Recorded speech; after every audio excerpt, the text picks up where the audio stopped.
అన్న దయచేసి ఒక్క సబ్స్క్రైబ్ చేయండి అన్న ప్లీజ్. నా కష్టాన్ని చూడండి ఎంత ఘోరం అంటే, గొడ్డు చాకరీ అంటే దీన్నే అంటారేమో పెద్దవాళ్ళు, అర్థం కావట్లేదు గానీ, ఆ రెండో ఫ్లోర్ ఉంది గదా! ఆ రెండో ఫ్లోర్‌కి ఇసుక మొత్తం మొయ్యాలన్న. అంటే 9 గంటలకు స్టార్ట్ చేస్తే ఈవినింగ్ 6 గంటల వరకు చేస్తూనే ఉండాలన్న. ఇలా ఒక్కొక్క మెట్టు ఎక్కుతూ, దిగుతూ ఈ రకంగా నాకు నేనే నింపుకొని అలా లేపుకొని మరీ మెట్లు ఎక్కుతూ ఉంటే కింద మోకాళ్ళ కింద ఆ పిక్కలు, ఆ నరాలు అన్నీ ఇట్లా చితికిపోతాయన్న. నెక్స్ట్ డే మనం పని చేస్తామన్నది తెలవదు, చేయమన్నది తెలవదు. సడెన్‌గా నైట్‌కి జ్వరమొచ్చినా రావచ్చన్న. అన్ అలా ఉంటదన్న మా మేస్త్రి పని. ఈ రకంగా కష్టపడుతున్నానన్న సిటీలో నేను. ఒక్కసారి నా పొజిషన్‌ని ఆలోచించండి. ఎంత కష్టపడితే ఇంత డబ్బుని నేను సంపాదిస్తానో అనేది కూడా మీకు అర్థం కావాల.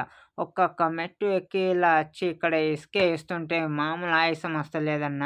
నీరసం, ఓపిక అనేది అన్నీ నశించిపోతాయన్న. ఇలా పొద్దున్న దాకా చేయాలంటే డబ్బు కోసం ఎంత గొడ్డు చాకరీ అంటారన్న దీన్ని చూడండి.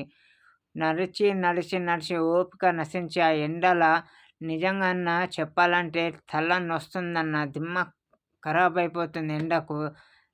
అమ్మర బాబు! చాలా అంటే చాలా ఓపిక నశించిపోతదన్న ఎక్కి దిగాలంటే.